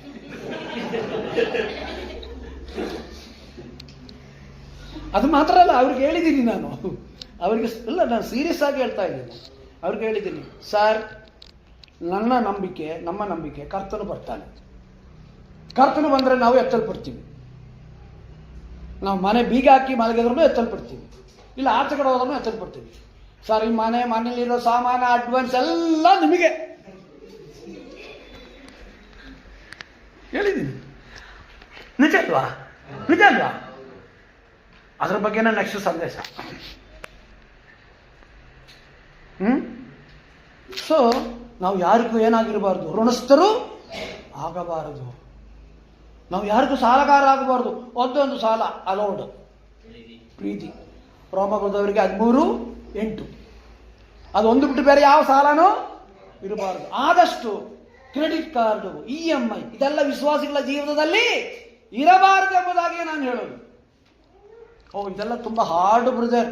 ಈ ಕಾಲದಲ್ಲಿ ಈ ಕಾರ್ಡೆಲ್ಲ ನನ್ನ ಹತ್ರ ಇಲ್ಲ, ಕ್ರೆಡಿಟ್ ಕಾರ್ಡು ನಾನು ತಗೊಳ್ಳೋದು ಇಲ್ಲ, ಬೇಡವೇ ಬೇಡ ನನಗೆ. ಇದೆಲ್ಲ ಉರುಳು. ಕ್ರೆಡಿಟ್ ಕಾರ್ಡ್ ಎಲ್ಲ ಏನು ಉರುಳು. ಬೈ ನಾವು ಪೇ ಆಫ್ಟರ್ವೇರ್ಡ್ಸ್ ಅಂದರೆ ಏನರ್ಥ? ಈಗ ಕೊಂಡ್ಕೋ ಆಮೇಲೆ ಕೊಡು, ಕೊಡಲಿಲ್ಲ ಅಂದರೆ ಮನೆ ಹತ್ರ ಬರ್ತಾರೆ. ಬೇರೆ ಈಗ ಮೇಲಿರುವವುಗಳು. ಸೊ ಬೇರೆ ಇನ್ನೊಂದು ವಿಷಯ ಇದೆ, ನಾವು ಅಲ್ಲಿಗೆ ಹೋಗುವವರು. ಎಲ್ಲಿಗೆ? ಕರ್ತನು ಈಗ ಬಂದರೆ ನಾವು ರೂಪಾಂತರ ಹೊಂದಿ ಎತ್ತಲ್ಪಡ್ತೇವೆ. ಅದರ ಬಗ್ಗೆ ಮುಂದಿನ ಸಂದೇಶದಲ್ಲಿ ನೋಡೋಣ. ದೇವರ ನಾಲ್ಕು ಮಹಿಮೆ ಉಂಟಾಗಲಿ.